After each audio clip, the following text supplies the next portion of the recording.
नमस्कार दोस्तों, economics class में आपका स्वागत है। मेरा नाम है चैन सिंह और आज हम एक छोटे से टॉपिक पर बात करने वाले हैं जिसका नाम है मूल्यह्रास और अंग्रेजी में इसे कहते हैं डेप्रीसिएशन। तो मूल्यह्रास एक बहुत ही महत्वपूर्ण टॉपिक है। यदि हमें राष्ट्रीय आय निकालना है तो मूल्यह्रास का क्या किया जाता है, इस विषय पर भी हम चर्चा करेंगे और ये होता क्या है, इसकी किस प्रकार से व्यवस्था की जाती है, आज हम सभी पर एक बार नज़र डालेंगे तो हमें ये क्लियर हो जाएगा। तो यदि वीडियो आपको पसंद आए तो वीडियो को लाइक ज़रूर करें, इसके बाद अपने दोस्तों में शेयर करें। शेयर करने के बाद यदि कोई चैनल पर नया व्यक्ति है जिसने चैनल को सब्सक्राइब नहीं किया है तो चैनल को सब्सक्राइब जरूर कर लें। चलिए समझते हैं मूल्यह्रास क्या होता है। मूल्य और ह्रास दो शब्द हैं यहाँ पर, यानी कि मूल्य का नाश हो रहा है। क्या हो रहा है? ह्रास का मतलब क्या होता है? नाश, यानी मूल्य कीमत और यहाँ पर नाश यानी नष्ट हो रहा है, किसी प्रकार से नष्ट हो रहा है। अब ये जो डेप्रीसिएशन है ये उत्पादकों के द्वारा इसकी व्यवस्था की जाती है। किसके द्वारा व्यवस्था की जाती है? उत्पादकों के द्वारा, जो कि क्या करते हैं? वस्तुओं का निर्माण करते हैं। अब ये किस प्रकार से करते हैं या किस प्रकार से इसकी व्यवस्था की जाती है वो समझ लेते हैं। तो उसके लिए हम एक उदाहरण लेंगे जिससे हमें आसानी से समझ में आ जाए कि ये किस प्रकार से लगाया जाता है। मान लीजिए आप एक उत्पादक हैं और आप किसी वस्तु का निर्माण करते हैं। कोई भी वस्तु मान के चलिए, आपने उसके लिए फैक्ट्री लगाई है, भूमि खरीदी है। जो उत्पादन के साधन हैं, उत्पादन के साधन कौन कौन से होते हैं जिनसे कि उत्पादन किया जाता है? जैसे भूमि हो गया, श्रम हो गया, पूंजी हो गया, मशीनरी हो गया। ये सभी क्या है? उत्पादन में जिनकी आवश्यकता होती है, ये सभी क्या होते हैं? उत्पादन के साधन होते हैं। लेकिन एक समय के बाद क्या होता है, ये सभी जो साधन रहते हैं इन्हें प्रतिस्थापन करना पड़ता है। क्या करना पड़ता है? प्रतिस्थापन। मतलब कि जो भी साधन हम लेते हैं उत्पादन में, इनका क्या किया जाता है? प्रतिस्थापन किया जाता है। क्यों किया जाता है? क्योंकि कोई भी मशीनरी हो उसका जो जीवन काल रहता है वह सीमित रहता है। क्यों किया जाता है? क्योंकि जीवन काल सीमित रहता है। कोई भी व्यक्ति हो, चाहे व्यक्ति हो या मशीनरी हो, सभी का जीवन काल सीमित होता है। अब इस सीमितता को ही ध्यान में रखा जाता है, इसलिए डेप्रीसिएशन लगाया जाता है। क्यों लगाया जाता है? देखिए, मान के चलिए आपने भूमि खरीदी, उस पर आप फैक्ट्री लगाएंगे। फैक्ट्री लगाने के बाद जो जो मशीनरी आपको आवश्यक होगी उत्पादन में उसे आप खरीदेंगे और अपनी फैक्ट्री में स्थापित करेंगे। अब मान लेते हैं आप किसी भी वस्तु का निर्माण करते हैं। मान लीजिए आप ब्रेड का निर्माण करते हैं। किसका निर्माण करते हैं? ब्रेड का। उसके लिए कौन कौन सी मशीनरी की आवश्यकता होगी? देखिए, सबसे पहले तो आटा मिक्स करने वाली मशीन चाहिए एक। उसके बाद क्या होगा, वो आटा दूसरी मशीन में जाएगा, उसमें क्या बनेंगे? ब्रेड बनेंगे। तो ये दूसरी मशीन हो गई। उसके बाद जो ब्रेड बनेंगे वो किस में जाएंगे? फिर तीसरी मशीन में जाएंगे, वहाँ पर उनकी सिकाई होगी। उसके बाद कटिंग भी हो सकती है। तो ये 4 मशीनों की आपको आवश्यकता होगी। एक किसके लिए चाहिए? आटा मिलाने के लिए, फिर दूसरी ब्रेड बनाने के लिए, तीसरी चाहिए कटिंग के लिए मान लेते हैं, और चौथी मशीन सिकाई के लिए। मतलब उनको सेकना भी पड़ता है, ब्रेड सिके हुए आते हैं। तो ये 4 मशीनों की आपको आवश्यकता है। आपने फैक्ट्री में इनको स्थापित कर दिया। अब ये रहता है कि मशीनरी कोई भी हो उसका जीवन काल सीमित रहता है। धीरे धीरे उनका मूल्य जो है वो कम होता जाता है। जैसे कि आप बाइक यूज करते हैं, कुछ साल चलाएंगे, 10 साल चलाएंगे, 10 साल के बाद उसकी हालत खराब हो जाएगी, फिर वो चलने लायक नहीं बचेगी। चलेगी लेकिन उसमें क्या होगा? फिर खर्च ज़्यादा होगा। तो उसी प्रकार ये मशीनें रहती हैं। जो ये मशीन है इनका क्या होता है? धीरे धीरे मूल्य का ह्रास होता है। क्या होता है? मूल्य का ह्रास होता है। उसी को कहते हैं मूल्य ह्रास। और यदि मूल्य ह्रास की व्यवस्था ना की जाए तो फिर क्या होगा? देखिए, जैसे मान के चलें इस मशीन का जीवन काल है 10 वर्ष का, इसका 15 वर्ष का, इसका भी 15 वर्ष का, इसका मान लेते हैं 20 वर्ष का है।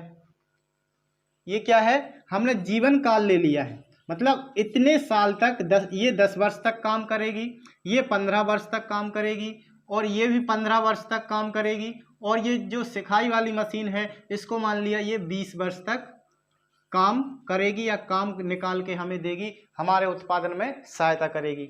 अब दिक्कत क्या होगी, धीरे धीरे इनका जो कल पुर्जे होते हैं वो घिसने लगते हैं, नष्ट होते जाते हैं। तो इसमें क्या आता है, खर्च भी आता है। हमें क्या करना पड़ता है, जो मशीनों के कल पुर्जे घिसते हैं जिनसे कि क्या होता है, मूल्य का नाश होता है। या तो उनमें खर्च करते जाइए हर वर्ष, या जब भी वो खराब हो उनको रिपेयर कराएंगे तो भी क्या होता है, उसमें खर्च होता है। और दूसरा, यदि ये धीरे धीरे क्या होंगी फिर, जैसे कि इसका जीवन काल 10 वर्ष है, मतलब 10 वर्ष तो ये हमें काम निकाल के देगी। हो सकता है उसके बाद दूसरी तकनीक आ जाए तो हमें फिर ये मशीन क्या करनी पड़े, बदलनी पड़े। अब बदलनी पड़े, अभी मान के चलें ये कीमत इसकी 10,000 रुपये थी, तो हमने 10,000 रुपये में इसको खरीद लिया था। इसकी कीमत मान लेते हैं 15,000 थी, ये 20,000 की हो जाती है, और ये भी मान लेते हैं ये भी 20,000 की है। तो एक हम अज्यूम करके चल रहे हैं, मान के चल रहे हैं अभी। अब ये मानते हैं कि ये 10 वर्ष तक चलेगी, 10 वर्ष तक चलेगी, मतलब 10 वर्ष के बाद फिर से हमें क्या लगाना पड़ेगा, 10,000 रुपये खर्च करना पड़ेगा, तब नई मशीन आएगी। ये 15 वर्ष तक चलेगी, मतलब कि 15 वर्ष के बाद फिर से हमें 15,000 रुपये इसमें लगाना पड़ेंगे। और हो सकता है मूल्य में वृद्धि हो जाए तो फिर कितना लगाना पड़े, शायद 15 की जगह 20 लगाना पड़े। इसी प्रकार इसमें शायद 25,000 इन्वेस्ट करना पड़े फिर से, और इसमें शायद फिर से 30,000 इन्वेस्ट करना पड़े। तो ये क्या है, आगे मूल्यों में वृद्धि हो सकती है, वो भी एज्यूम करके चलना है। अब 10,000 रुपये फिर से लगाएंगे, मतलब कितना होगा इन्वेस्टमेंट, डबल हो जाएगा। दोबारा से मशीन स्थापित करेंगे तो डबल हो जाएगा। अब जो हमारा 10,000 रुपये ये लगेगा 10 वर्ष के बाद, वो हमारे किस में से जाएगा, लाभ में से जाएगा। तो लाभ में से नहीं जाना चाहिए, उसके लिए व्यवस्था की है किसकी, जो वस्तुएं रहती हैं, जो मशीनरी रहती है उसको प्रतिस्थापन करने के लिए, और जो मूल्य में ह्रास हो रहा है उसको यथावत बनाए रखने के लिए क्या किया जाता है, मूल्य ह्रास की व्यवस्था की जाती है। किस प्रकार से मूल्य ह्रास की व्यवस्था किस प्रकार से की जाती है वो समझ लेते हैं। देखिए, जैसे इसका जीवन काल 10 वर्ष का है, कितने वर्ष का है, 10 वर्ष का जीवन काल है। ये मान के चल रहे हैं कि ये 10 वर्ष तक काम करेगी। उसके बाद इसकी कीमत कितनी मानी थी हमने, 10,000 रुपये, 10,000 रुपये कीमत है। तो जो उत्पादक रहते हैं वो क्या करते हैं, जितने वर्ष का उसका जीवन काल है उतने वर्ष की जो वैल्यू है वो डिसाइड कर देते हैं। जैसे कि 10 वर्ष है, 10,000 रुपये की मशीन है, तो प्रति वर्ष 1,000 रुपये वह इसमें से क्या करते जाएंगे, अपने लाभ में से घटाकर एक अलग से कोष बना लेते हैं, उसमें इसको क्या कर देते हैं, संचित करते जाते हैं, स्टोर करते जाते हैं। किस में से घटा देंगे ये 10,000 रुपये, लाभ में से। किस में से माइनस किया जाएगा, लाभ में से इसको घटा देते हैं। तो क्या निकल के आ जाता है, फिर ये 10 वर्ष बाद हमारे पास फिर से 10,000 रुपये होंगे, और 10,000 रुपये की यदि मशीन को प्रतिस्थापन करने की, हटाने की आवश्यकता पड़ी तो फिर से हम नई मशीनरी लगाएंगे और यहाँ पर स्थापित कर देंगे। ये जो व्यवस्था की जाती है इसी को बोलते हैं मूल्य ह्रास। समझ में आ गया। जिस भी मशीन का जितना जीवन काल रहता है, जैसे कि 10 वर्ष है, इसका मान लीजिए 15 वर्ष है और इसकी कीमत कितनी है, 15,000 है, तो प्रत्येक वर्ष 1,000 रुपये वह बचा कर रखेगा, किसमें, अपने संचित कोष में, तो मूल्य ह्रास के रूप में। तो वह अपने लाभ में से उसको घटा देता है। अब लाभ में से घटा देता है, हम ये क्यों देख रहे हैं, क्योंकि देश में जितनी भी फैक्ट्रियां हैं सभी मूल्य ह्रास को माइनस करती हैं, मूल्य ह्रास को क्या करती हैं, माइनस करती हैं। और राष्ट्रीय आय में इसको क्या किया जाता है, राष्ट्रीय आय में भी इसको क्या कर दिया जाता है, घटा दिया जाता है।